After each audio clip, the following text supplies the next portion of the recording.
चलिए कोई बात, ठीक है। सो आज के इस विशेष सत्र में आप लोगों का स्वागत है। ये हमारा चौथा सेशन है लीगल ट्रांसलेशन का। इससे पहले ऑलरेडी 3 सेशन हम कर चुके हैं। लैटिन ग्लॉसरी से रिलेटेड कल मैंने आपको 100 शब्द दिए थे, उनका पूरा हिंदी एक वो मैंने आपको डाल के आज दे दिया है। उसको अभ्यास करने का 2 तरीका है, सिर्फ 2 तरीका। पहला तो आप उसको मगअप कर लीजिए, रट लीजिए, और दूसरा केवल रटने से नहीं चलेगा, आप रट के भूल जाएंगे, कंफ्यूज हो जाएंगे। दूसरा, एक एक सेंटेंस से एक एक टर्म से आप कम से कम 5-5 अनुवाद बना लीजिए, ठीक है।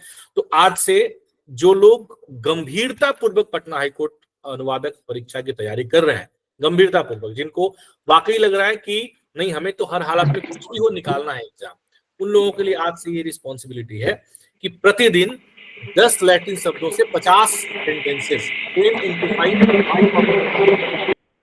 10 into 5 मतलब हर एक जो शब्द आपको दिया गया है, 100 शब्द आपको दिए गए, वो हैंडपिक्ड शब्द हैं जो ज्यादातर प्रयोग में आते हैं। तो हर एक शब्द से, हर एक टर्म से 10 सेंटेंस आप बनाएंगे, ठीक है। 1 से 10, दूसरे से 10, ऐसे रोज 10, ऐसे करके अगले 10 दिनों में ये आपका पूरा हो जाएगा। सेंटेंस रोज 50 बनाने हैं और बना करके आपको समूह में डालना है। समूह में डालना है जो हमारा paid batch group, RAPC paid batch group है, उसमें डाल सकते हैं। मुझे पर्सनल तौर पे मत भेजिएगा, क्योंकि वहां पे डालने से क्या होता है कि सब लोग देख करके और एक दूसरे का देख सकते हैं, चेक कर सकते हैं कहीं आप कोई गलती कर रहे हैं, तो इससे आपकी बहुत सारी चीजें सुधर जाएंगी। मतलब एक तो उस टर्म को कैसे यूज करेंगे वो आपको समझ में आएगा। जब आप लिखते हैं, इंग्लिश में लिखते हैं मान लीजिए, तो वो कहीं ना हम लोगों के मन में, हम लोग जो हिंदी बैकग्राउंड से आते हैं, जब हम इंग्लिश में लिख रहे होते हैं ना, तो उसका अनुवाद हमारे दिमाग में नेचुरल प्रोसेस में स्वतः चलता रहता है, ऑटोमेटिक, उसका करने की जरूरत नहीं है, वो अनुवाद दिमाग में चलता ही रहता है। या मैं यूं कहूं कि पहले हम हिंदी में सोचेंगे और उसके बाद इंग्लिश में लिखेंगे, तो शायद ये गलत नहीं होगा। उस शब्द को उसमें रखते हुए ऐसे आपको 10 सेंटेंस हर वर्ड से बनाना है, ठीक है। तो जो लोग नहीं बनाना चाहते हैं कि नहीं सर हम तो नहीं बनाएंगे क्योंकि हमको लग रहा है कि ये बनाने से कुछ नहीं होने वाला है, वो ऐसा वाला मार्क भेज, ऐसा वाला वो भेज दें, क्या बोलते हैं इसको, सिंबल। और जो लोगों को लगता है कि नहीं सही है, बनाने से हमारी प्रैक्टिस हो जाएगी, वो ऐसा वाला भेज दें। देखते हैं ज्यादा कौन सा आता है। अच्छा, दूसरी टीम तो है ही नहीं, खैर चलिए ठीक है। तो ये आप लोग कर लीजिएगा, बहुत महत्वपूर्ण है, इससे काफी कुछ आपका अभ्यास हो जाएगा। अब हम सीधे सीधे आ जाते हैं। आज का जो हमारा पैसेज है, हमारा जो 10 दिनों का अनुवादाथन चल रहा है, उस अनुवादाथन का 6ठा दिन है और एक रिव्यू सेशन हमने, जैसा कि आपसे कहा था कि हम एक समीक्षा सेशन करेंगे 6ठे दिन, तो आज रिव्यू सेशन है और इसके बाद 10वें दिन जो है हमारा एक फाइनल सेशन होगा, जिसमें कि हम लोग एक कंप्लीट इसके ऊपर ओवरव्यू लेंगे। तो इससे पहले कि मैं ये पैसेज, छोटा सा पैसेज है, उसको हम लोग करें और देखें कि क्या क्या इसमें इम्प्रूवमेंट की जरूरत है, कहाँ कहाँ पे हमें इम्प्रूव करना है और क्या क्या चीजें ऐसी हैं जो हमें ध्यान में रखनी है। आप लोग मुझे बताएं कि जो पैसेजेस आपको दिए जा रहे हैं, क्या इसमें किसी तरह के आपको इम्प्रूवमेंट आपको लग रहा है कि और होना चाहिए। जैसे अभी हमने शुरू में एक एक सेंटेंस दिए, वर्ड्स दिए, लैटिन वर्ड्स दिए, अब हमने छोटा सा पैसेज आज दिया, कल का पैसेज भी आपको मिलेगा, कल थोड़ा बड़ा पैसेज मिलेगा, कल तो 2 पैसेज मिलेंगे आपको, एक हिंदी का मिलेगा, एक इंग्लिश का मिलेगा, ऐसे परसों मिलेंगे। आखिरी दिन जो पैसेज मिलेगा वो प्रीवियस ईयर का होगा, not of Patna high court, किसी और हाई कोर्ट का, हो सकता है राजस्थान हाई कोर्ट का हो, दिल्ली हाई कोर्ट अनुवादक एग्जाम का, किसी भी एक दूसरे हाई कोर्ट के एग्जाम के प्रीवियस ईयर का क्वेश्चन पेपर ही आपको एक इंग्लिश और एक हिंदी का पैसेज मिलेगा एज एन असाइनमेंट। तो ये हमारा लैब 1 का आखिरी होगा। उसके बाद फिर हम लैब 2 में एंटर करेंगे, वो डेट में आपको बता दूंगा। इसमें कोई इंप्रूवमेंट, कोई चेंजेस, इस तरह कोई सुझाव आप देना चाहते हैं या कुछ चेंजेस चाहते हैं, तो आप लोग फटाफट मुझे बता दीजिए, फिर हम आज के पैसेज को आगे करते हैं जल्दी से 1 मिनट में। कोई भी, मतलब इसमें ऐसा नहीं सोचना, कुछ भी आपके मन में आ रहा है, कोई सुझाव आप देना चाहते हैं, ऐसा नहीं कि आप जो कहेंगे हम मान ही लेंगे, लेकिन हाँ यदि अच्छा रहा तो जरूर मानेंगे उसे। कोई भी सुझाव, किसी भी तरह का कोई भी आपको लग रहा है कि नहीं इसको ऐसे करने से ज्यादा बेहतर रहेगा, और एनीथिंग। हाँ जी, नेमत जी, अमन जी, अनु जी, आरती जी, अश्विनी जी, अविनाश महाराणा जी बहुत दिनों के बाद दिख रहे हैं सेशन में आज, गणेश्वर राव जी, गौरव जी, कोई भी, सुमित जी भी बहुत दिनों के बाद दिख रहे हैं, सूरज रजक, क्या, वंदना जी, विजय जी, मतलब कोई सुझाव नहीं है। मतलब हम जिस तरीके से हम जा रहे हैं आगे, हाँ जी सर, ये सर पैटर्न बढ़िया है बहुत सर। अच्छा है सर, बहुत अच्छा पैटर्न है, क्योंकि स्टार्टिंग हाँ। फ्रॉम जीरो आप ए से स्टार्ट करके आगे बढ़ रहे हैं। तो सर आपने तो सारा समाधान खुद ही कर दिया है, तो अभी तक तो सर अच्छा, कोई ऐसा जी सर, अभी तो बस ठीक है, कमेंडेबल ही कहा जाए। ठीक है। तो इसी पैटर्न में चलेंगे हम। बहुत जल्दी जो है मे बी हम लोग 31 को ये खत्म हो जाएगा, 4 या 5 तारीख से हम लोग शुरू कर लेंगे अगला, हमारा अगला अनुवाद शुरू हो जाएगा। ठीक है, ये 10 सर 10 एक दिन बात कहना चाहती हूँ। जी। सर जैसे पैसेज देते हैं और उसके ऊपर वर्ड्स हमारा पहले से बताया हुआ होता है कि जो डिफिकल्ट वर्ड्स हैं उसको हम पहले से उसका ढूंढते हैं गूगल से, या जो हमें नहीं पता होता। तो ऐसा मैं समझ रही थी कि जो इंग्लिश के वर्ड है या हिंदी के वर्ड आपने बता दिया ऊपर कि इसके पैसेज के अकॉर्डिंग कुछ वर्ड्स हैं डिफिकल्ट, तो उसके साथ साथ अगर वर्ड मीनिंग आपके अकॉर्डिंग जो अप्रोप्रिएट हो जो पैसेज के अकॉर्डिंग, तो वो बेटर क्या रहेगा कि हमें जो बहुत सारा टाइम क्या लगता है, मैं जहां तक मैं समझ पाती हूँ कि एक ही वर्ड के बहुत सारे मीनिंग आते हैं, फिर मैं उस पैसेज के अकॉर्डिंग देखती हूँ कि यहाँ पे कौन सा सुटेबल होगा, क्योंकि एक वर्ड के बहुत सारे सिमिलर वर्ड्स आते हैं, तो फिर उसको बिठाने में हमारा टाइम टेकन होता है। और जिस तरीके से चल रहा है कि 6 बजे आप अपलोड करते हैं असाइनमेंट और हमें उससे टाइम के अकॉर्डिंग सबमिट करना होता है, तो वर्ड्स का जहाँ डिफिकल्टीज आती है ना, तो अगर साथ में अगर हिंदी इंग्लिश का अगर हमें वो साथ में मिल जाता, ऐसे तो हमारे लिए ठीक है कि हम ढूंढते हैं कुछ उस पर रिसर्च करते हैं, नई नई और बातें पता चलती है, तो ये भी सही रहेगा कि पैसेज के अकॉर्डिंग थोड़ा सा सहूलियत हो जाती। कितने लोगों को लग रहा है कि ऐसा होना चाहिए? एक बार ओके बटन दबा दें।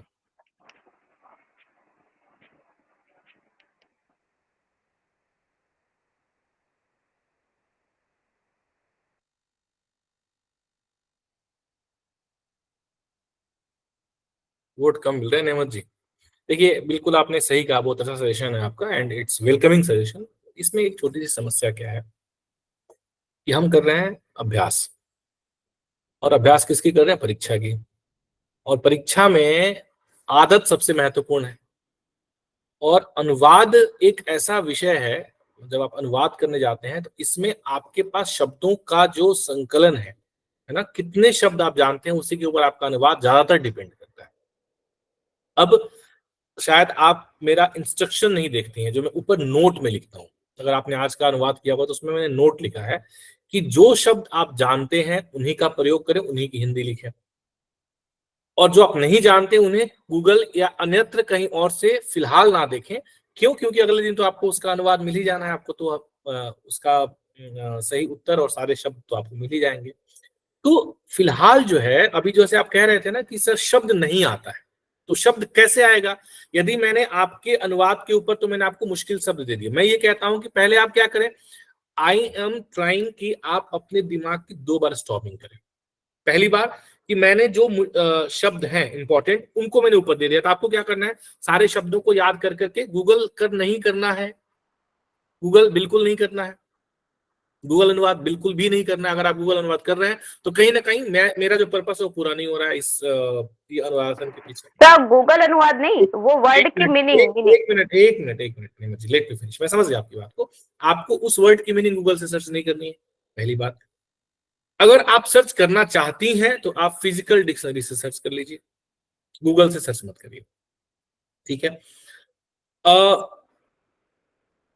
दूसरी बात ये कि मैंने आपको एक लीगल ग्लॉसरी दी हुई है अलग से पूरा, है ना। तो एक बार आप क्या करें अनुवाद करने से पहले कि जो एक मतलब हैंड पिक वाला 100-150 का एक मैंने आपको अलग से दिया, एक जो पूरा 2000 का दिया वो तो नहीं छोड़ दिया, एक 100-200 वर्ड्स का दिया है। एक बार सरसरी निगाह मार लीजिए, रोज रोज जैसे आपने उठाया पैसेज अनुवाद करने से पहले, एक बार पहले आप लीगल ग्लॉसरी के ऊपर नजर मार लीजिए, टक टक टक टक टक टक टक टक पूरा देख लीजिए। देख लिया आपने एक बार, ओके। देखने के बाद में फिर आप आइए, कलम उठाइए। अच्छा, जो शब्द मैं आपको दूंगा इसमें से बहुत सारे ऐसे शब्द होंगे जो कल के भी पैसेज में आए होंगे, परसों में भी आए होंगे, उससे पहले भी हो सकता है आए हों, क्योंकि बहुत सारे कॉमन शब्द जो है वो फ्रीक्वेंटली रिपीट होते रहते हैं, ठीक है। तो मान लीजिए कि 10 वर्ड मैंने आपको दिए या 15 वर्ड दिए, तो 15 में से 7-8 वर्ड तो आप आराम से लिख लेंगे, 10 भी लिख सकते हैं। धीरे धीरे संख्या बढ़ती जाएगी, 2-4 शब्द उसमें नए होंगे जो आपको नहीं आ रहा होगा, तो थोड़ा सा दिमाग पे जोर डालिए। जब आप दिमाग पे जोर डाल के शब्द को लेके आएंगी ना, तो जरूरी नहीं कि सही शब्द है, कई बार गलत शब्द भी आ जाता है, कई बार गलत शब्द आ जाता है। जैसे मतलब ऐसा नहीं कि हर किसी का आ जाता है, हर किसी का आ जाता है। जैसे एक शब्द एपेक्स, APEX, एपेक्स, एपेक्स का मतलब क्या होता है? शीर्ष। शीर्ष शब्द होता है। एक बार मैं ऐसे शीर्ष शब्द मैं जानता हूं, आप सब जानते हैं। एक बार मैं ऐसे अनुवाद कर रहा था, तो मैं हमेशा ये प्रयास करता हूं कि जब भी मैं अनुवाद करूं तो मैं हमेशा पेन पेपर पे अनुवाद करता हूं, पहली बात करने का प्रयास करता हूं। दूसरी बात, अनुवाद करते वक्त मैं ये प्रीफर करता हूं, अगर मैं मतलब ऑफिशियल हो रहा है तो अलग बात है, नहीं तो अगर मैं अभ्यास के लिए कर रहा हूं तो मैं हमेशा प्रीफर करता हूं कि मैं अनुवाद करते वक्त शब्द को ना देखूं। गलत यूज करूंगा, मुझे पता है, गलत शब्द कई बार लगता है कि चलो ये तो मैं यूज कर लेता हूं, आई कॉम्प्रोमाइज माई सेल्फ, ठीक है कर लेता हूं, लेकिन ये वो नहीं है जो चाहिए, ये उस कॉन्टेक्स्ट में सही नहीं आ रहा है। क्यों नहीं? क्योंकि वो सही है, वो आ नहीं रहा दिमाग में, जैसे आपने ज्योति ने अभी बोला था। होने दीजिए, कोई बात नहीं, ये एग्जाम थोड़े है, ये तो अभ्यास है। जब आपने कर लिया, उसके बाद अगले दिन जब सही से आपको अनुवाद मिले, उसको उठाइए, फिर मैच कीजिए, अरे ये शब्द था। अब जब ये प्रक्रिया होगी ना, फिर वो शब्द आपके दिमाग में चिपक जाएगा। और अगर हम पहले ही दे देंगे आपको, तो फिर क्या है, वो तो बना बनाया है, फिर एग्जाम में तो पहले आपको मिलेगा नहीं, फिर वहां पे आपकी गाड़ी फंस सकती है। इसीलिए ये मेरे लिए तो बहुत मतलब ऐसा है ना कि जब ये शुरू किया मैंने, क्योंकि ये तो हमने पटना हाई कोर्ट के लिए ये नया सिस्टम शुरू किया, पहले मैं ऐसा अनुवाद नहीं देता था, पहले मैं सिर्फ पैसे देता था। तो ये तो मेरे दिमाग में पहले दिन आया कैसे मैं एक्चुअली ये शुरू ही मैंने इस तरीके ये सोच के किया कि मैं इसका मीनिंग दे दूं ताकि आपको करने में आसानी हो। और फिर बाद में मुझे लगा कि नहीं, ये फिर तो आप सोचेंगे ना, आप ना सोचेंगे ना दिमाग पर जोर डालेंगे ना याद करने का प्रयास करेंगे, तो फिर तो अभ्यास हो ही नहीं पाएगा। Are you getting my point? Hello? Yes sir, yes sir. जी सर, यस सर। ये इसके ऊपर ऑलरेडी बहुत सोच समझ करके पूरा मैंने अपनी ब्रेनस्टॉर्मिंग करके, and then we have finalized this pattern कि हम जो है इस तरीके से देंगे। आप सोचिए, अपनी मेमोरी थोड़ा सा शार्प करने का प्रयास कीजिए, ताकि वो शब्द आपके दिमाग में रहने लग जाएं, और रहने लग जाएंगे तो फिर वो आना भी शुरू हो जाएगा। जैसे ज्योति जी कह रहे थे कि सर आते नहीं है, समय लगता है। क्यों लगता है? क्योंकि हमें याद करके खींचना पड़ता है। तो उसके लिए अभ्यास का मतलब क्या है कि आज करेंगे तो इतना होगा, कल करेंगे तो इतना होगा, फिर परसों थोड़ा और थोड़ा और थोड़ा और करते करते करते करते अगले 2-3 महीने में अब इतना बढ़िया हो जाएगा कि शायद कोई लीगल टर्म जो है आपसे छूटे। And that is what is the ultimate aim, वही तो हम चाहते हैं कि ये हो हमारे साथ में। इसके लिए मुझे जो लग रहा है कि हम जो पैटर्न अभी फॉलो इस तरीके से कर रहे हैं इस कॉन्टेक्स्ट में, ये ठीक है। फिर भी यदि आप लोगों को लगता है कि नहीं सर कुछ और बदलाव की आवश्यकता है, तो आप मुझे बता दीजिएगा। चलिए, सो ज्यादा समय ना लेते हुए हम लोग सीधे वापस अपने टॉपिक पे आते हैं। सर सेंटेंस वाले बहुत अच्छे थे, ऐसे कुछ और कराएंगे तो अच्छा रहेगा। बिल्कुल कराएंगे ऋषिकेश जी। अभी हम अगले जो हमारा लैब टू होगा उसमें कराएंगे, थोड़े और मुश्किल सेंटेंसेस रहेंगे, तो बहुत ही आसान थे। आसान थे इसलिए तो अच्छे नहीं लगे आपको? चलिए, पहला सेंटेंस हम देखते हैं। ड्यूरिंग द पेंडेंसी, जिन लोगों ने किया है वो अपनी कॉपी सामने खोल के रख लें ताकि वो अपना चेक भी करते हैं साथ साथ में। During the pendency of this writ petition we directed the parties to appear before us. ठीक है, तो रीड के लिए हम लोग रीड शब्द प्रयोग करते हैं। इस रीड याचिका के लंबित, पेंडेंसी के लिए लंबित होने के दौरान हमने पक्षों को हमारे समक्ष उपस्थित होने का निर्देश दिया। ये बहुत अच्छा किया है रोहित जी ने, लेकिन आप लोगों को लगता है कुछ इससे परिवर्तन होना चाहिए? तो इसमें हम क्या बदल सकते हैं? देखिए, अगर हम इसे देखें तो इस रीट याचिका के लंबित होने के दौरान, ठीक है, हमने अब यहां पे आप क्या करेंगे, हमने we directed parties to appear before us. अब एक्चुअली ये सेंटेंस चूंकि एक ही सेंटेंस हमें दिख रहा है, तो ऐसा आपको लगेगा कि सर पार्टीज लिखा है तो आप दोनों यहाँ क्यों लगाएंगे? जैसे मैं चाहता हूं कि मैं यहाँ पे दोनों लगाऊं, तो आप कहें क्यों सर? इसलिए क्योंकि अनुवाद एक सेंटेंस का तो आप कर नहीं रहे, अनुवाद तो आप पूरे पैसेज का कर रहे हैं। और जब आगे आपने इस पैसेज को पढ़ेंगे तो आपको समझ में आएगा कि ये केवल दो पार्टीज, मतलब माता और पिता के बीच का ये मामला है। ये जो मैटर है इट इज बिटवीन पेरेंट्स, मतलब फादर एंड मदर, दो ही पार्टियां हैं। तो यदि हिंदी में हम इसे लिखें और हमें पता हो कि हम लिख रहे हैं इस तरह का कोई भी एक आदेश, एक तरीके से आदेश का एक पार्ट है जो न्यायालय द्वारा दिया जाता है, तो न्यायालय को पता है कि हम आदेश लिख रहे हैं और हिंदी में भी लिख रहे हैं, तो हम क्या, और दो ही पार्टी, तो हम क्या लिखेंगे? दोनों पक्षों को। हिंदी में लिखेंगे तो हम ऐसे ही लिखेंगे ना, है ना? जी सर। दोनों पक्षों को हमारे समक्ष, है ना, हमारे समक्ष उपस्थित होने का निर्देश दिया। हमने दोनों पक्षों को हमारे समक्ष उपस्थित होने का निर्देश दिया। तो बाकी ये ठीक है, बाकी ये ठीक है। हाँ, और ये निर्देश की जगह पे अगर आप निर्देश लिखें तो भी ठीक रहेगा। डायरेक्ट और इंस्ट्रक्ट, ये दो शब्द आते हैं, एक डायरेक्ट होता है, एक इंस्ट्रक्ट होता है।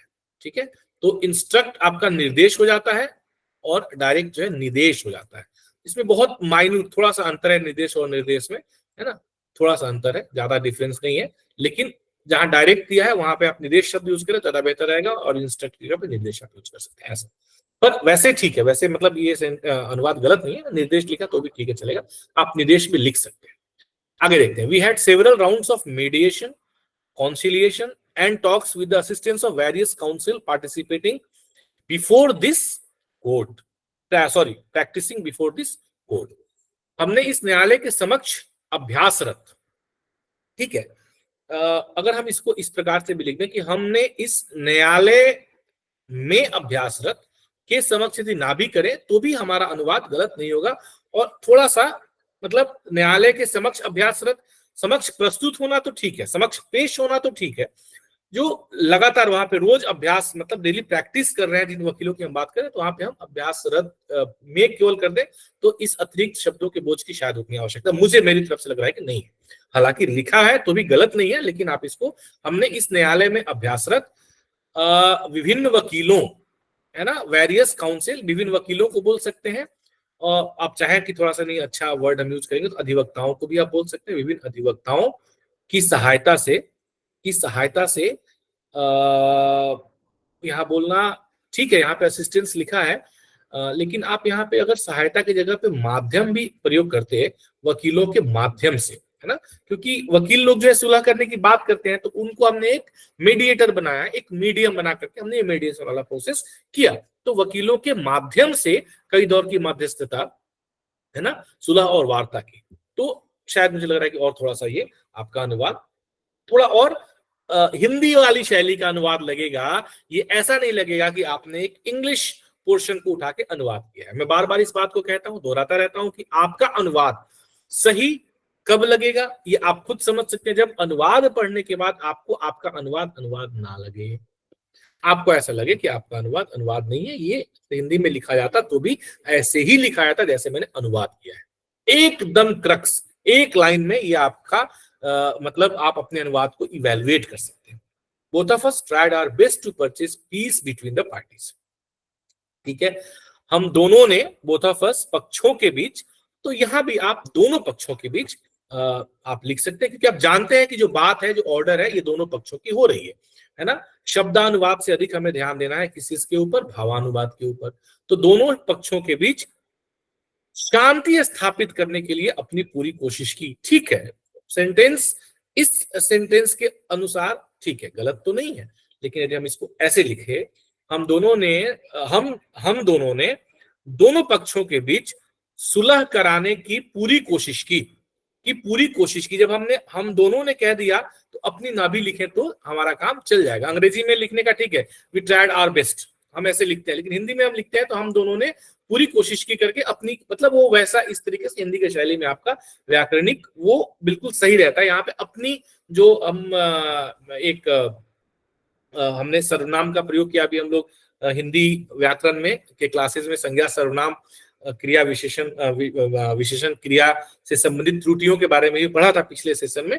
तो ये यहाँ पे अपनी जो शब्द है इसकी आवश्यकता नहीं है। हम दोनों ने दोनों पक्षों के बीच सुलह कराने की, शांति स्थापित करना, ठीक है, इन्होंने लिखा है purchase peace between the parties, but हमें सोचना है ना कि हम इसको अगर हिंदी में कहेंगे तो हम इसको इस तरह से नहीं, क्योंकि शांति स्थापित करके हम अल्टीमेटली क्या करना चाह रहे हैं, सुलह कराना चाह रहे हैं ना। शांति तो ये था कि सुलह कराना, तो सुलह कराने की पूरी कोशिश की। हम दोनों ने दोनों पक्षों के बीच सुलह कराने की पूरी कोशिश की। ये आपका सही अनुवाद, मतलब एकदम क्रिस्प और बढ़िया तरीके से इसका अनुवाद हो जाएगा, ठीक है। आगे बढ़ते हैं। Unfortunately, the ego of the parents apparently does not help the court to arrive at any solution. दुर्भाग्यवश, ठीक है, माता पिता का अहंकार स्पष्ट रूप से न्यायालय को किसी भी समाधान पर पहुंचने में मदद नहीं करता है, ठीक है। इसमें मुझे लग रहा है कि इस सेंटेंस में किसी तरह की किसी भी सुधार की आवश्यकता नहीं है, ठीक है। अनफॉर्चुनेटली, दुर्भाग्यवश, माता पिता का अहंकार, the ego of the parents apparently does not help the court to arrive at any solution, स्पष्ट रूप से न्यायालय को किसी भी समाधान पर पहुंचने में मदद नहीं करता है। तो ये आपका ठीक है ना, ये सेंटेंस का अनुवाद आपका ठीक है, इसमें बहुत ज्यादा सुधार की आवश्यकता नहीं। किसी को लग रहा है तो मुझे बताएं, यदि आप में से किसी को लग रहा है नहीं सर इसमें ये सुधार हो सकता है ना, सर आप लोगों अभिभावक को लिख सकते देखा। हैं। हाँ जी बोलिए। सर माता पिता के स्थान पे अभिभावक लिख सकते हैं। नहीं, अच्छा, माता पिता can never be replaced with अभिभावक, इस चीज को आप लोग बिल्कुल ध्यान में रख लीजिएगा। अभिभावक can be anyone other than माता पिता ऑल्सो, ठीक है। तो ये हाँ, अभिभावक कैन बी एनीवन, माता पिता ही होते हैं, वो कोई और नहीं हो सकता है, अभिभावक कोई भी हो सकता है। तो जहां पर भी गार्जियन होगा वो अभिभावक हो जाएगा, और जहां पेरेंट्स होंगे वहां माता पिता होगा, ठीक है। ये शब्द आता है बार बार, लीगल गार्जियन, लीगल गार्जियन, तो वो कानूनी माता पिता नहीं होते, वो अभिभावक होते हैं, ठीक है, तो वो नहीं होगा। Two unfortunate children are torn between their parents, ठीक है। दो दुर्भाग्यपूर्ण बच्चे अपने माता पिता के बीच फंसे हुए, ठीक। देखिए यहाँ कितना अच्छा इन्होंने मतलब रोहित जी ने जो एक शब्द यूज किया है, ये अभागे। हाँ जी, सर अभागे ज्यादा सुइटेबल लगेगा, 2 अभागे बच्चे। वाह क्या शब्द है, बहुत बढ़िया। दो अभागे बच्चे, दो अभागे बच्चे, ये बहुत अच्छा शब्द है ना, अनफॉर्चुनेट, बुरे भाग्य वाले, ठीक है ना, बहुत अच्छा शब्द है। एकदम अनुवाद को जितने सरल शब्दों में कम से कम शब्दों का बोझ ढाले हुए, सोर्स लैंग्वेज को यदि आप जो टारगेट लैंग्वेज है उसमें यदि आप कर पा रहे हैं, तब आपके अनुवाद की सार्थकता है, आपके अनुवाद की सफलता है। कम समय, कम शब्दों का बोझ डाल करके बहुत ज्यादा पांडित्य प्रदर्शन नहीं करना है। कम से कम मैं तो हमेशा ये भी कहता हूं कि हिंदी के ऐसे शब्द इस्तेमाल करें जो मतलब संयुक्त शब्द, जिसमें संयुक्ताक्षर कम हो तो ज्यादा बेहतर है। जैसे दुर्भाग्यपूर्ण है तो इसमें संयुक्ताक्षर ज्यादा है, अभागे में तो है ही नहीं, एकदम सही सटीक है। मुझे लग रहा था, मैं आ रहा था कि दुर्भाग्यपूर्ण की जगह कोई और, तब तक आपने बता ही दिया, बहुत अच्छा है। तो दो अभागे बच्चे अपने माता पिता के बीच फंसे हुए, टू अनफॉर्चुनेट चिल्ड्रन आर, अच्छा हाँ दूसरा जो मैं बता रहा था टॉर्न। अब टॉर्न का मतलब क्या है? सर पिस रहे थे भी लिख सकते हैं, माता पिता के बीच पिस रहे थे, या फिर पिसे जाते हैं, पिस जाना वही होता है, फंस जाना मतलब पिस जाना। हाँ ठीक है, बात वो है, लेकिन हाँ यहाँ पे पिसे हुए हैं की जगह फंसे हुए ज्यादा उचित रहेगा, है ना।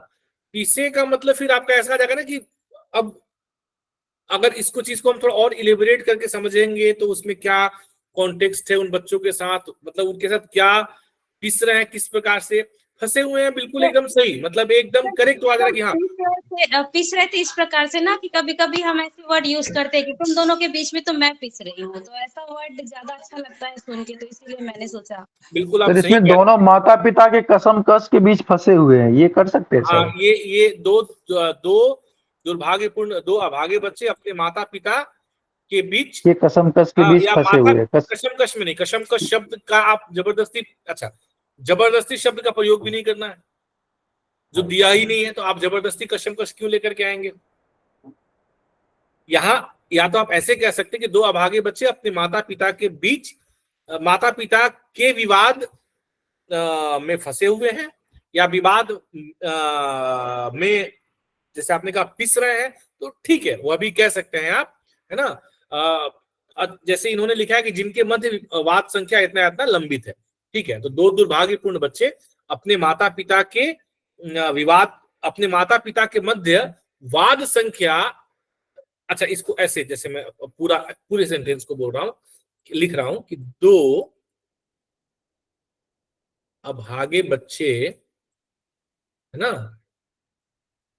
अपने उलझे हुए हैं, ठीक है ये भी सही है, अपने माता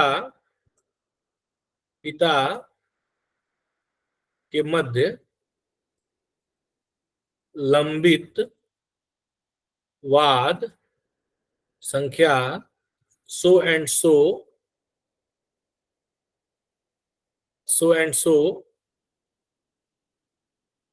हालांकि ये सेंटेंस इंग्लिश में इन्होंने यहाँ पे नहीं है, पर है पैसेज में तो है, अपने माता पिता के मध्य लंबित वाद संख्या इतना इतना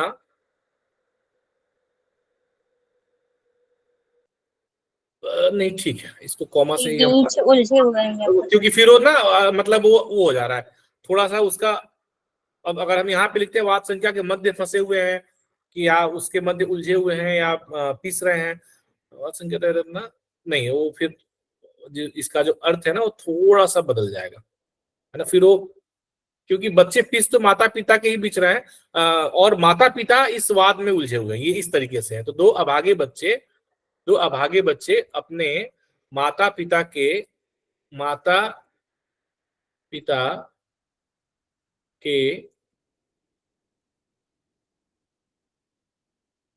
विवादों पिता के विवादों में फंसे हुए हैं। ठीक है, विवादों की जरूरत नहीं है। दो अभागे बच्चे अपने माता पिता के मध्य फंसे हुए हैं, ये ठीक है, ये ठीक लग रहा है, क्योंकि हमें ये भी तो देखना है ना कि अनावश्यक, अब जैसे विवाद 2 बार लेकर के आना क्यों जरूरी है। तो दो अभागे बच्चे अपने माता पिता के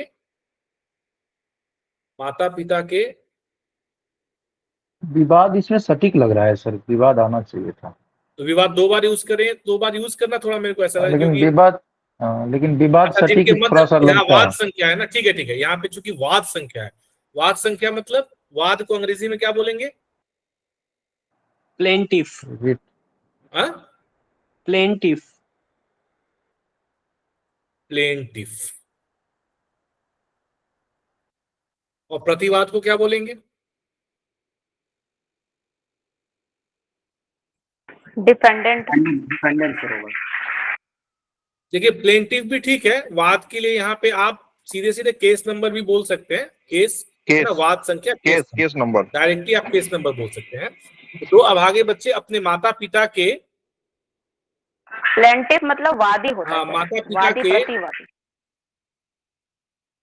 विवाद में फंसे हुए हैं, कॉमा, जिनके मध्य वाद संख्या इतना इतना इतना लंबित है। तो ये आपका इस तरीके से अनुवाद हो जाएगा। ठीक है, आगे बढ़ते हैं। Both the parents think that they love the children and out of love they fight.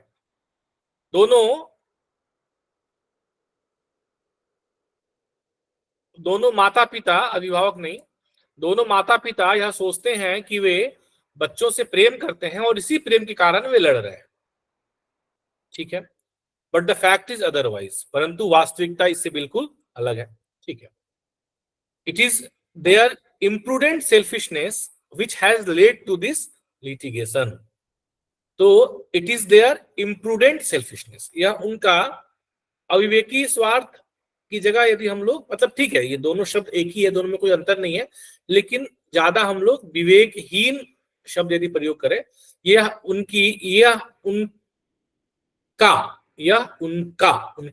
उनका विवेकहीन स्वार्थ है जो इस मुकदमेबाजी का कारण बना है। यह उनका विवेकहीन स्वार्थ है जो इस मुकदमेबाजी का कारण बना है। हमें यह भी ध्यान रखना है कि जब हम अनुवाद कर रहे हैं तो हमें व्याकरण को भी ध्यान में रखना है ना, और पंक्चुएशन मार्क्स जो है उनको भी, विराम चिन्हों को भी बराबर ध्यान में रखना है, क्योंकि इससे मार्क्स कटते भी हैं और इससे अनुवाद में अर्थ का अनर्थ भी होने की संभावना पूरे तौर पे रहती है। ठीक है, यह उनका अविवेकी स्वार्थ है जो इस मुकदमेबाजी का कारण बना है, जिसके कारण यह मुकदमा चल रहा है। ठीक है, यह उनका अविवेकी जिसके कारण मुकदमा चल रहा है, ये और थोड़ा नैसर्गिक लग रहा है, जिसके कारण यह मुकदमा चल रहा है। ठीक है, बिल्कुल सही है, वो भी आप लिख सकते हैं। यह उनका विवेकी स्वार्थ है जिसके कारण यह मुकदमा चल रहा है, which has led to this litigation। पर अब चूंकि यहाँ led to this litigation है ना, तो क्योंकि इसने इस लिटिगेशन की शुरुआत करी है, तो जो इस मुकदमेबाजी का कारण बना, ये ज्यादा अप्रोप्रिएट प्रतीत हो रहा है, क्योंकि यहाँ पे आपको, अच्छा आपको ये भी तो देखना है कि जो सोर्स सेंटेंस है वो क्या कह रहा है ना। भाव ठीक है, मुकदमा चल रहा है और मुकदमेबाजी का कारण बना है, दोनों का भाव देखें तो लगभग वही है, लेकिन यहाँ पे अंग्रेजी में ये तो लिखा गया ना, which has led to this litigation, जिसने शुरुआत करी है, तो ज्यादा अप्रोप्रिएट क्या हो जाएगा, जो इस मुकदमेबाजी का कारण बना है, ये ज्यादा अप्रोप्रिएट इस कॉन्टेक्स्ट में हो जाएगा। हालांकि अगर आप ऐसा लिख देते हैं कि जिसके कारण यह मुकदमा चल रहा है, तो वो भी सही है, गलत नहीं है, पर उसे यदि आप अनुवाद करेंगे वापस इंग्लिश में तो फिर वो अलग आ जाएगा, है ना, वो अलग आ जाएगा। एक हम कह रहे हैं कि which is led to this litigation, एक कह रहे हैं कि वो चल रहा है, तो थोड़ा सा दोनों में अंतर आ जाएगा। यही एक्टिव और पैसिव क्या है, वॉइस कुछ कमेंट आया है। सर यहाँ तो पर पैसिव यूज है which has led to this litigation, तो वही सर कंफ्यूजन था कि इसको मतलब बनाए कैसे कि जिसके क्या कारण यूज है, मुकदमेबाजी। क्या यूज है, sir passive which has led to this litigation, ये इस तरह पैसिव का कैसे हो गया, मतलब पैसिव कैसे हो गया? अच्छा, जैसे सर कोर्ट के द्वारा ऑर्डर दिया गया, कहीं ऐसा सेंटेंस होता है, या कोर्ट ने हाँ, तो ऑर्डर कोर्ट दिया, के तो द्वारा बेटर ऑर्डर क्या दिया गया होता उसको, है लिखना? नहीं, कोर्ट के द्वारा ऑर्डर दिया गया है, इसको कैसे लिखेंगे आप? The order has been given by court और तो द कोर्ट आपको हैज पता है गिवन ना, ऑर्डर। आपको हाँ पता है ना कि जब भी आप प्रेजेंट परफेक्ट टेंस को पैसिव में चेंज करेंगे तो आप निश्चित तौर पे बीन यूज करेंगे, हाँ है ना, निश्चित तौर पे आप बीन। इसीलिए मैं कहता हूं, आप लोग मुझे फोन करके बोलते हैं कि सर पेपर 1 तो मेरा एकदम बढ़िया है, उसमें तो पूछने की जरूरत है, पिछली बार मैं जो 60 लाया था, पेपर 2 में नंबर नहीं आते। और मैं बताता हूं तो आप लोगों को लगता है कि सर पता नहीं क्यों बोलते हैं पेपर 1 करो। अरे भैया, अनुवाद करने के लिए व्याकरण जरूरी है। अनुवाद सही तभी होगा जब आपका एक्टिव पैसिव वॉइस ठीक रहेगा, आपका टेंस ठीक रहेगा, है ना, आपको जो है व्याकरण की जो बेसिक स्ट्रक्चर है, सिंटैक्स है आपका, कंपोजिशन है आपका, वो सही रहेगा, तो आपका अनुवाद और आपका एसे दोनों ही सही होंगे। क्योंकि यहाँ ऐसे में ज्यादा मार्क्स आपको आपके व्याकरणिक शैली, आपकी भाषा, आपके शब्द प्रयोग पे मिलते हैं रेदर देन आपके कंटेंट। हालांकि कंटेंट भी इंपॉर्टेंट है, पर ज्यादा इंपॉर्टेंट ये बात है क्योंकि आप एक भाषा अधिकारी के लिए एग्जाम दे रहे हैं, न कि एक प्रशासनिक अधिकारी। ये बात मैं कई बार बोल चुका हूं, ठीक है। यह उनका अविवेकपूर्ण स्वार्थ है जिसने इस मुकदमे को जन्म दिया है। नहीं, जन्म दिया है नहीं, विच इज लेड, आप देखिए लेड कह रहा है ना, विच इज लेड, तो जन्म दिया तो मतलब विच इज स्टार्टेड ऐसे बोल सकते हैं, है ना, वो फिर कॉन्टेक्स्ट मतलब वो चेंज हो जाएगा फिर। हालांकि भाव सबके एक ही आ रहे हैं बट फिर वो चेंज हो जाएगा। तो हमें क्यों इतना दिमाग लगाना है, आप मुझे बताइए ना, हमें इतना दिमाग क्यों लगाना है, क्यों बदलना है उसे, हम अनुवादक है ना, हम मतलब हम आदेश सुना तो नहीं रहे हैं, जो आदेश सुनाया गया है हमें उसकी दूसरी भाषा में उसे प्रस्तुत कर रहे हैं, तो हमें इतना क्यों दिमाग लगाना है, अननेसेसरी शब्दों को क्यों हमें लेकर के आना है, जब कह गया विच हैज लेड, ठीक है, तो हम उसी अकॉर्डिंग अपना अनुवाद करेंगे, ठीक है। ये हो गया, आगे बढ़ते हैं। तो यह उनका विवेकहीन स्वार्थ है। अविवेकपूर्ण ये ऐसा शब्द मतलब उतना उचित नहीं होगा जितना विवेकहीन। तो हमारे पास विवेकहीन शब्द से अविवेकपूर्ण और ये सब चीज आ जा रहा है, तो अविवेकी भी ठीक है, विवेकहीन हम ज्यादा प्रयोग करते हैं, ज्यादा मतलब ये ठीक लगता है। तो जो इस मुकदमेबाजी के कारण बना, ये मुझे सबसे सही इसका प्रयोग लग रहा है इस कॉन्टेक्स्ट में। They are not bothered about the welfare of the children, they are bothered only about their litigation, है ना। तो यहाँ देखिए, अब ये भी यहाँ इन्होंने ठीक ही किया है, पर यहाँ आप ये देखें कि इसको अगर हम ऐसे लिखें,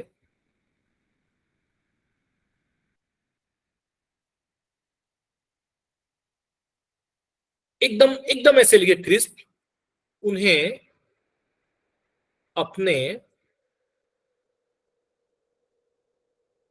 बच्चों की नहीं वरन केवल मुकदमे की चिंता है।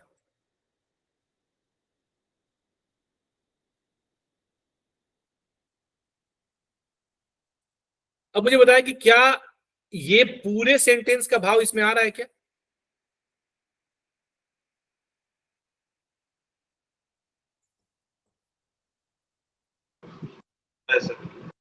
है ना, बस खत्म। ठीक है, अंग्रेजी में लिखा they are not bothered about the welfare of the children, this is the style and diction of आपका इंग्लिश लैंग्वेज। हमने कहा ना उन्हें बच्चों की चिंता नहीं, मतलब चिंता नहीं तो किस बात की चिंता नहीं होगी, कल्याण की, कल्याण में सब कुछ आ जाता है। तो हमने कह दिया कि उन्हें अपने बच्चों की चिंता नहीं है, मतलब अब बच्चों की चिंता नहीं है, मतलब सब कुछ आ गया, उनके खाने की चिंता नहीं, पीने की चिंता नहीं, पहनने की चिंता नहीं, रहने की चिंता नहीं, पढ़ाई की चिंता नहीं, तो ये सभी तो यही तो कल्याण है ना। ये जो कल्याण, जो ये वेलफेयर कह रहा है, what is meaning of welfare here in this sentence, this watch. तो हमने कह दिया उन्हें अपने बच्चों की नहीं, अपने वरन केवल अपने मुकदमे की चिंता है खत्म का, है ना। ऐसा करके आप इसका अनुवाद कर सकते हैं। Apparently they want to win the case even if they lose the children.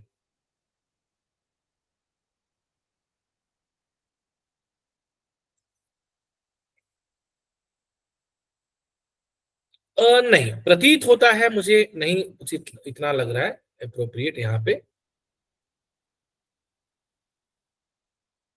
स्पष्ट है कि वो अपेरेंटली स्पष्ट है, क्लियर है, उसमें उनको कोई डाउट नहीं है, उनको प्रतीत नहीं हो रहा है, उनको बिल्कुल क्लियर है, स्पष्ट है कि उन्हें अपने बच्चों को खोए, स्पष्ट है कि वे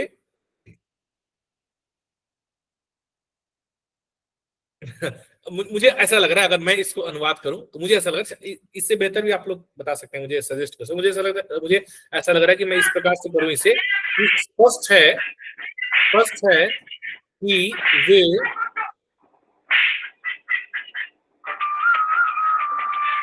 अपने माइक बंद कीजिए, अपने बच्चों को खोकर भी मुकदमा जीतना चाहते हैं,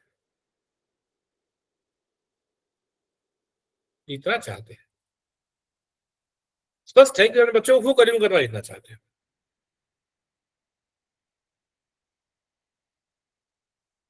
जाहिर तौर पर, ठीक है, जाहिर तौर पर ही बोल सकते हैं, वो अपने बच्चों को खोकर भी मुकदमे को जीतना चाहते हैं, वे अपने बच्चों को खोकर भी मुकदमा जीतना चाहते हैं, ठीक है, इस तरीके से। तो ये हमारा जो है बढ़िया रहा, बट बहुत अच्छा प्रयास था रोहित जी का। मैं चाहूंगा रोहित जी के लिए एक बार बढ़िया तरीके से क्लैपिंग कर दीजिए आप लोग, बहुत अच्छा प्रयास था। और इससे क्या हुआ कि हम सब लोगों ने, आप में से बहुत सारे लोगों ने अनुवाद किया होगा, तो इस तरह की गलतियां आप में से बहुत सारे लोगों ने करी होगी। तो इस तरीके से हमने जब इसको आज देखा, रिव्यू किया, तो आई थिंक कि हमें बहुत सारी गलतियों को सुधारने का मौका मिला, ठीक है। हम अब इसे सर कल के लास्ट वाली लाइन, हेलो सर, लास्ट वाला लाइन मैं बोलना चाहूंगी, पता नहीं मैंने सही किया या गलत। सर मैंने लिखा है कि आखिरकार वे केस जीतना चाहते थे, चाहे इसके लिए उन्हें अपने बच्चों को खोना ही क्यों ना पड़े। ये आपने साहित्यिक अनुवाद कर दिया, अच्छा यहाँ ठीक पे है, आपको साहित्यिक वही मैं अनुवाद नहीं सोच करना, रही थी। बिल्कुल यहाँ आपको साहित्यिक अनुवाद नहीं करना, यहाँ आपको ओके ओके कम से कम शब्दों में उस बात को कहना है। अगर आप किसी शब्द को ओमिट कर रहे हैं तो भी उसका भाव आना चाहिए, अतिरिक्त शब्दों का बोझ नहीं बढ़ाना है, लीगल टर्म्स को आपको चेंज नहीं करना है, जो लीगल टर्म्स है उनको चेंज आपको नहीं करना। अगर आपने ध्यान दिया होगा तो अपेरेंट शब्द इस पूरे पैसेज में 2 बार आया है। एक बात और आपको ध्यान रखनी है, जब आप लीगल अनुवाद करें, ये बहुत अच्छी बात मैं आपको बताऊं, मतलब मुझे एकदम से ये सुमन के इस से ध्यान में आ गया कि जब हम लोग, आपको याद होगा शायद 2022 एसएससी, हाँ 2022 एसएससी के पेपर में एक शब्द आया था, प्रसन्नता नहीं, देखिए मैं भूल रहा हूँ, अपने अनुवाद अभ्यास पुस्तक में भी होगी, एक शब्द था, उस शब्द को उन्होंने कई बार प्रयोग किया था, और एक ऐसा शब्द था, उसके कई सारे इंग्लिश शब्द हमें लग रहे थे कि ये भी हो सकता है, ये भी हो सकता है, ये भी हो सकता है। बड़ा अच्छा एग्जाम्पल इस कॉन्टेक्स्ट में हो सकता है, अगर मुझे दिख जाए एकदम से तो मैं आपको बता दूं, अगर मुझे दिख जाए तो, वो शब्द अगर दिख जाए तो, पता नहीं मुझे दिखेगा नहीं दिखेगा, वो शब्द था एक, जो अगर आप लोगों को भी याद आ रहा हो तो मुझे बताइए, अगर आप लोगों को ध्यान आ रहा हो जो मैं कहना चाह रहा हूँ, वो शब्द बार बार आया था। सर वो प्रसन्नता और खुशी ऐसा कुछ था। इस तरीके का कुछ, बिल्कुल आप सही कह रही हैं, इस तरीके का कुछ था वो, है ना। ये मुझे लगता है कि भावनाएं, भावनात्मक, है ना, ये था, हाँ यही था, भावनाएं भावनात्मक, ऐसा करके कुछ था, ये हैप्पीनेस वाला था। तो कई बार ऐसा होता है कि हम जब एक पैसेज, जब इस तरह का, जैसे ये फिलोसफिकल टाइप का पैसेज था जो दिया गया था, या आप कुछ मतलब साहित्यिक तरह का, या कुछ आप हिस्टोरिकल भी मान लीजिए, तो इस तरह के पैसेज यदि आप करते हैं तो आप इस तरह का लिबर्टी ले सकते हैं कि एक ही शब्द यदि बार बार आ रहा है तो आप उसके लिए अलग अलग पर्याय चाहे तो यूज कर सकते हैं। लेकिन जब आप साइंटिफिक या लीगल अनुवाद कर रहे हैं तो इसमें आपको ये ध्यान रखना है कि अगर एक ही शब्द वहां बार बार रिपीट किया जा रहा है और यदि कॉन्टेक्स्ट सेम है, कई बार कॉन्टेक्स्ट उसी शब्द में बदल जाता है। जैसे अभी हम लोग एक दो दिन पहले एक अनुवाद कर रहे थे ना, जो बजट वाला अनुवाद कर रहे थे, तो उसमें एक शब्द आया था, वो आया था ना बीच में, एक निर्माण वाला, जो हम लोग कंस्ट्रक्शन वाला जो कर रहे थे, एक शब्द आया था बीच में। तो मैंने बताया था कि इसका यहाँ पे कैपिटल, जो कैपिटल शब्द आया था, कि बार बार कैपिटल आ रहा था, तो उसका क्या था, पूंजी हम यूज कर रहे थे, क्योंकि फिनेंशियल टर्म्स में पूंजी हो जाएगा कैपिटल का। लेकिन एक जगह वहां पे कैपिटल कंस्ट्रक्शन या ऐसा कुछ आ गया था, तो वहां पे हम पूंजी नहीं कर सकते हैं। बिल्कुल रोहित जी, जैसे इंटीग्रिटी के लिए सत्यनिष्ठा और अखंडता, इस तरीके से। तो अगर ऐसा ना हो, मतलब जैसे कैपिटल का जो मैंने आपको उदाहरण दिया कि कैपिटल हर जगह पूंजी पूंजी के रूप में आ रहा है, एक जगह वह बड़े के रूप में आ गया, कैपिटल प्रोजेक्ट ऐसा कुछ आया था, बड़ी परियोजना, तो ऐसे आ गया। तो ऐसी स्थिति में तो ठीक है, आपने एक जगह पूंजी, एक जगह आपने बड़ा लिख दिया। लेकिन अगर कैपिटल बार बार उसी के लिए आ रहा है, तो आपको क्या करना है कि एक ही शब्द आप कोशिश करें उसको बार बार प्रयोग करने के लिए दूसरी भाषा का, उसको आप बार बार बदले ना, भले ही अलग अलग शब्द हो। जैसे अभी रोहित जी ने 2 एग्जांपल दिया इंटीग्रिटी के लिए, और एक और इन्होंने शब्द बताया। तो इसको हमें ध्यान में रखना है, बदलना नहीं है जब हम लीगल ट्रांसलेशन कर रहे हैं। तो हमें ये कोशिश करनी है कि हम उसी शब्द को हिंदी का भी बार बार, या अगर हम हिंदी से इंग्लिश कर रहे हैं तो इंग्लिश में उसी शब्द को हम बार बार प्रयोग में लेकर के आए। ठीक है, तो ये भी बहुत महत्वपूर्ण यहाँ पे हो जाता है। ठीक है, तो ये इस तरीके से हमारा आज का पैसेज हो गया, आज का एक रिव्यू सेशन पूरा हमारा हो गया। कल मॉर्निंग में 10 बजे एसएससी वाले जो भी हमारे साथी हैं, उन लोगों के लिए पेपर 2 का, यानी कि एसे और ट्रांसलेशन, इसका मॉक टेस्ट है। कल सुबह 10 बजे शुरू होगा, 12 बजे आपको सबमिट करना है, 12:30 तक आपके पास सबमिशन का टाइम रहेगा। तो ये कल होगा, और उसके बाद में बाकी आपका जो रेगुलर अभी अनुवादाथन के जो भी चल रहे हैं, अनुवाद मैराथन के पैसेज हो, तो आपके चलते ही रहेंगे। So with this, we conclude this session today for the day. Thank you so much. रात के 8 बजे सेशन चल रहा है, अमन जी।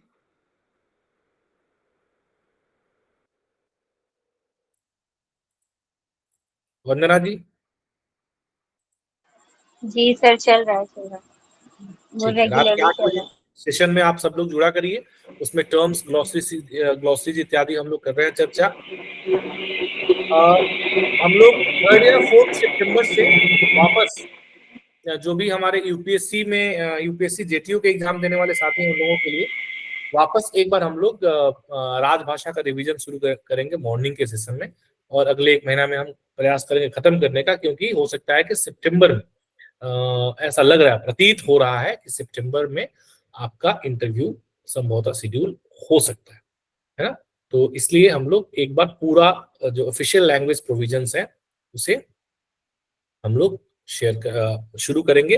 3rd को नहीं, 4th अगस्त में हम शुरू करेंगे, और एक 12 से 14 दिन में उसे हम खत्म करेंगे। जो भी हमारा 18-19 मार्क्ड टॉपिक है उसे हम ठीक है। चलिए, so thank you so much, all the very best. मिलते हैं फिर अगले सेशन में। शुभ रात्रि। Thank you sir. Thank you sir.